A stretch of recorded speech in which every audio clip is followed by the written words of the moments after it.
Talk this week about slow starts and how to start faster. How do you believe you guys do that defensively? I'd say really just coming out swinging and playing physical from the first snap of the game. But at the same time, I feel like a lot of times those first drives are like scripted, so it might be the best plays that they kind of have for you. And then after that, we kind of settle in. I feel like that's why it goes like that most of the time. For you personally, coming off a big game there, when you have those moments, Mm-hmm.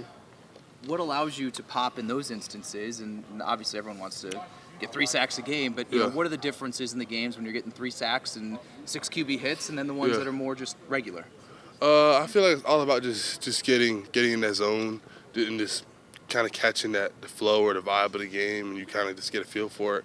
And some games go like that. They're not all gonna go like that, but at the same time, it's good to have those days, and you want to set your expectations high, but at the same time, you don't want to be relying on it because just because the game doesn't go like that, you don't want your confidence to dip and you thinking like you're not good anymore, you're not it. But at the same time, it's a week-to-week league, so I mean every week that's the goal. What do you see from the Seattle offense? I feel like they run the ball real well. 26 runs well downhill. 9 he's like a home run hitter, so he could get explosive at any time. And then they pass the ball well. I think they lead the league in some passing statistics. So I mean they're a really good offense, and we're excited for a challenge. Gino gets the ball out pretty quickly. Yeah. What are the challenges as a pass rusher Yeah. in navigating that? Being able to get your hands up, you know what I'm saying? Whenever you tip a ball, you can cause a real big play, interception, and also just being real disciplined with our rush plays. When you're playing a good passing team this week, next week Miami, obviously got Tyreek Hill.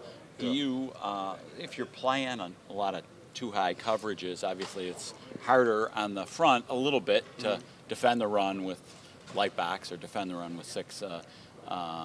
Is that something like when you hear the call and it's some form of too high, it doesn't like, you're still doing the same thing. In other words, you're setting the edge. If you're setting the edge, you're getting upfield, right? Yeah. So it might be a light box, but it doesn't necessarily change your approach on the down. Or does it, dude? I don't think it changes your approach. It's just something to be kind of like mindful and cognizant of. Like, all right, it's split safety, so we were kind of short one guy in the box. So like if you are, let's say, setting the edge, then maybe you could gap and a half and try to make a play in the B gap in the adjacent gap, even though that's not your primary gap. So when we have 6 defending the run, we know that somebody's got to make a play.